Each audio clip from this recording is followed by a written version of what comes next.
I've already poured $60,000 into your happiness. Yet here you are, referring to me as nothing more than a wallet or an ATM. We never asked for your help, Max lamented to his wife, Lily, who responded with a scoff and a sneer. If it bothers you so much, why not cut off the payments? I can handle it myself, Lily retorted, her tone dismissive. Max couldn't believe even his own son, who he had raised, would treat him this way. After footing the bill for a $20,000 engagement party and a $40,000 wedding, he felt used and disrespected. They only see me as a cash cow, he thought bitterly. I must have failed as a parent. Well, I won't let them push me around anymore. Max's resolve hardened as he faced his son's threats. I've heard you loud and clear, he replied calmly. But Max's son, Max Jr., wasn't done. Are you sure about that? You know we won't let you see your grandchild, right? He threatened. Max squared his shoulders. You don't have to.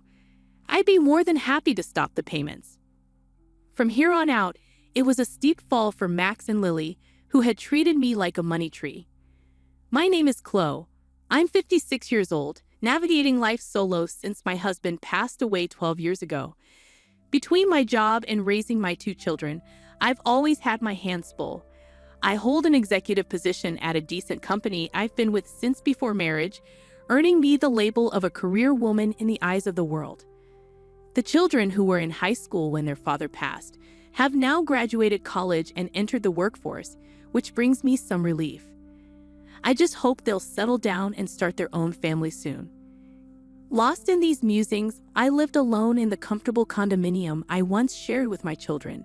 Then one day, Max called, announcing, I want you to meet the woman I plan to marry. Delighted, I agreed. Max, now 28, works as a salesman for a large corporation. Despite his past as a bit of a playboy, it seemed he was finally maturing. On the day of the introduction, Max arrived with his fiancée, Lily. Mom, it's been a while. Meet my fiancée, Lily. It's a pleasure to meet you. I'm eager to get to know you, Max introduced Lily, who worked as a receptionist at his company. She possessed a striking beauty, and I couldn't help but feel proud of my son for finding someone like her. Congratulations to you both. I'm here to support your happiness, I beamed, our conversation flowing smoothly.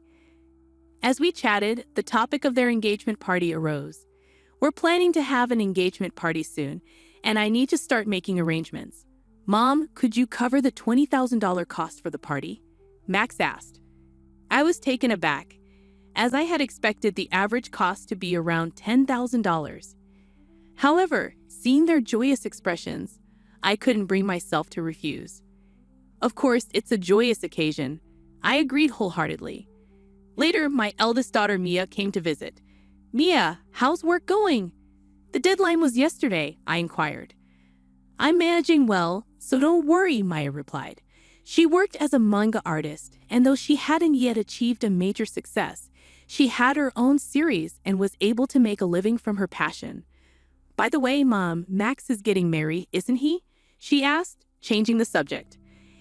Yes, he came by the other day with his fiancée, Lily, to introduce her, and they've asked for $20,000 for the engagement party, I explained to Mia. Wow, $20,000 is the hefty sum for sure, Maya remarked. It's not just for the party. Apparently, they're planning to use it for their wedding funds and to give gifts of gratitude. Is that how it works? I questioned. And so, on the day of the engagement party, I handed over the promised $20,000.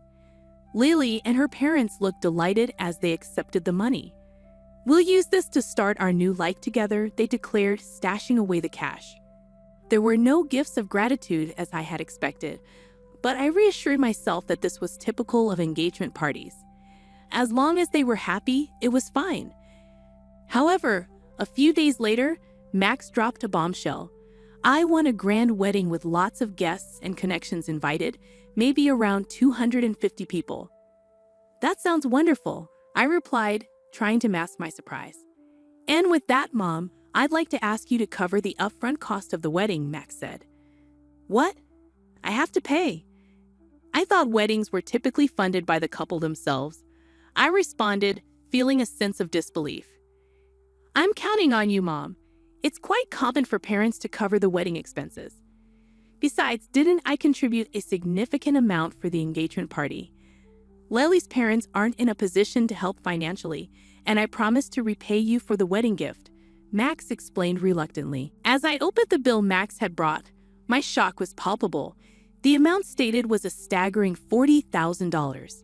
The idea of such an upfront cost made my head spin. Just how extravagant were their wedding plans? Wait a minute, isn't this a bit excessive? Why not plan a wedding within your means? I questioned. It's a once-in-a-lifetime event, and Lily doesn't want to compromise. Besides, don't you want Lily's parents to witness how happy she is? Max countered, leaving me feeling cornered. Feeling pressured, I couldn't bring myself to refuse. All right, it's indeed a joyous, once-in-a-lifetime occasion, I conceded. Upon seeing my reluctant consent, Max smiled and thanked me before leaving the room. Later, I transferred the hefty upfront cost of $40,000 to the wedding venue. It pained me to use the money I had diligently saved for my retirement, but I convinced myself it was for my child's happiness. 2 months later, on the wedding day, the venue surpassed my expectations in luxury. Mia and I had arrived early in the morning to change into our dresses and prepare our hair. As I approached the door to the bride and groom's dressing room, I unintentionally overheard their conversation. I can't believe we're having such a lavish wedding, all thanks to Mom, Lily exclaimed. Absolutely. She gave us $20,000 for the engagement party, and I even managed to buy a new bag. She's like a great wallet, more like an ATM. Let's keep withdrawing from it, Max. Max chimed in. That's rather harsh. Mia and I listened in disbelief. Lily continued gleefully, I bet if we ask her nicely, she'll cover the rest of the wedding costs, right? Of course she will. Leave it to me. Then we can use the wedding gift for a honeymoon trip to Hawaii. And why not bring my parents along? Perhaps we could even buy a high-rise apartment for our new home, Max added enthusiastically. That sounds perfect. Let's get my mother to cover the cost. She does have the money after all, Lily agreed. My hand trembled as I raised it to knock on the door. Sensing my distress, Mia gently led me away. With steady breaths, I squeezed Mia's hand, resting on my shoulder and whispered, Mia, there's something I need you to look into once the ceremony starts. Of course, Mom. Leave it to me. And so, Max and Lily's wedding commenced. As I watched their vows in the chapel and listened to the toasts at the reception, my mind lingered on their earlier conversation. Presenting the groom's mother, Chloe, the MC announced, and as the spotlight fell on me, all I could manage was a bow. Maya returned from her rounds of toasting and joined me. Mom, I checked with Lily's relatives. Both of her parents are perfectly healthy, Maya informed me. That's terrible. We need to address this. I'll stand by you, I assured Mia, as it was time for our first wardrobe change. Lily exited first, followed by Max. Now the groom will make his exit. Accompanying him is his mother, Chloe, who raised him single-handedly. The announcement was made, prompting me to walk down the aisle to meet Max. Max, a little tipsy and in high spirits, declared to the MC's microphone, "This is my amazing mom." Keeping a composed expression, I walked beside Max, exiting the hall, and headed straight to the dressing room where Maya was waiting.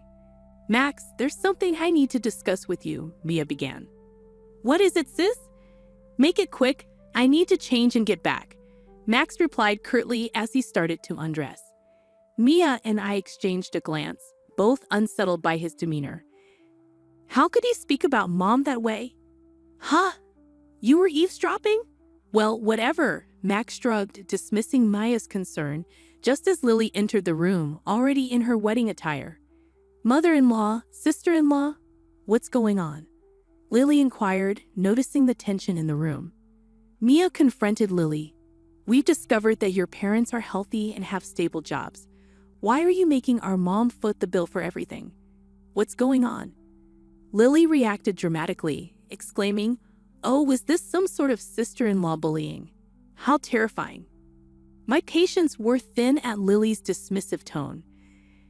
I've already shelled out $60,000, hoping for your happiness, And yet you treat people like they're just wallets, ATMs. What kind of attitude is that? I snapped, frustration evident in my voice. Lily merely chuckled as if it were a joke. Acting all self-important over such a paltry sum. We don't owe you anything. Plus, it's customary for the groom's parents to cover the wedding costs, isn't it? Lily retorted. But you lied about your parents' health to splurge on a new bag. And yes, I overheard. It's a terrible habit to eavesdrop, Maya interjected. Mind your tongue, Mia, Lily snapped back, visibly irritated.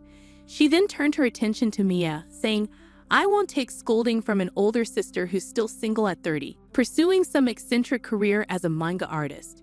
Your nerdy tendencies are probably why you're still unmarried. Max chimed in, mocking Maya further. That's right, you're a lost cause when it comes to marriage, sis. Infuriated by their disrespect, I attempted to reprimand them, but Max laughed it off. If you're going to speak like that, why don't you try cutting off the payments? After all, I'm an elite, he jeered. I can handle it just fine. It would be a pity to lose the cash cow, Lily remarked, her tone dripping with sarcasm. I felt a pang of disappointment.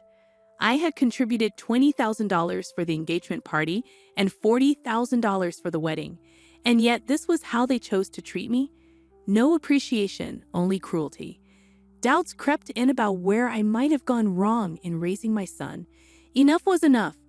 I refused to be manipulated any longer. I've heard everything you've said. Are you sure about that? If you don't cooperate, you won't get to see your grandchild, Max threatened. But I stood my ground firmly. That's all right. There's no need to bring them around. I'll gladly cease the payments. Max and Lily stared at me, stunned into silence. I'm cutting ties here. I wish you both the best, I declared as I took Mia's hand, and we made our exit from the venue.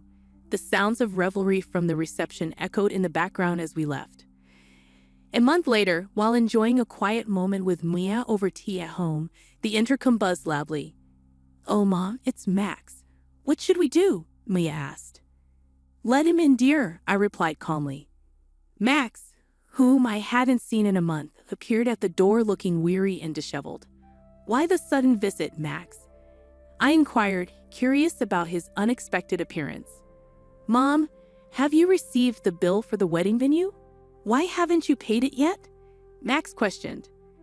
Oh, the remaining balance, right. It was $45,000.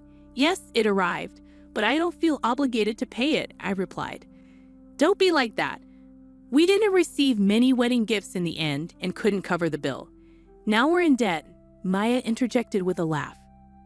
From what I gathered at the wedding, it seems you two have gained quite a negative reputation. Max, you've been throwing your weight around at work, taking on careless tasks. And Lily, you've been belittling other women, flaunting your appearance to snag a husband. It's no wonder people were reluctant to give wedding gifts to people like you, I explained, addressing their behavior. Hey sis, stay out of this, Max snapped, visibly angered. Mia remained composed, responding, Oh, how intimidating. Yet you mock me for being a failed manga artist or an otaku. Did you know that my manga was one of the top-selling Tyoho manga this year? It's even set to be adapted into an anime and a movie next year. Needless to say, I'm in a much better financial position than you with your debts. Maya revealed her successful career. At that moment, Max's attention was drawn to something. Hey sis, is that? Yes, exactly, Mia confirmed, proudly displaying the ring on her left ring finger. I'm engaged to my editor. He's a prominent figure at a major publishing house. A real success. So we'll be able to take care of Mom on our own. We don't need your help. We never expected our children to support us. Thank you, Mia. We're planning a wedding, but we'll manage everything ourselves. Mom, you're invited, but Max, you needn't bother, I asserted.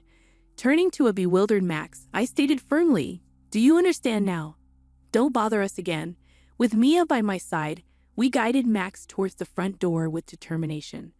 Please, Mom, and you too, sis, Max pleaded. Ah, I just thought of something. What would you even give us money for? I interrupted, noticing Max's hopeful expression as he turned around. I mentioned that director at your wedding. Turns out I didn't realize it at the time, but he's actually a client of my company. It seems you were extending all those undue privileges because of my association. However, I've instructed them to cease such favors, I explained. I had no idea about this, Max began, but I cut him off. Please just deal with it yourself. Goodbye, I said firmly. Mia and I escorted Max out and securely locked the door behind him.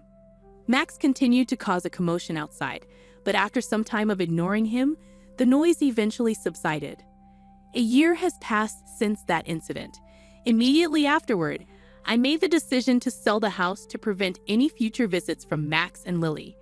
I purchased an apartment with elderly services, ensuring a comfortable living environment for my old age. According to a neighbor from my condo, Max and Lily showed up and caused a scene, questioning my absence. This only affirmed the wisdom of my choice.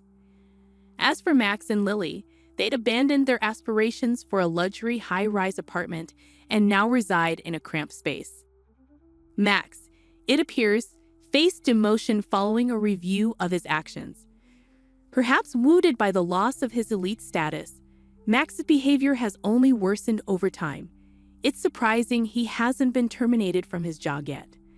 Lily, who quit her job upon marriage, continued her extravagant spending for a while, but their finances quickly dwindled.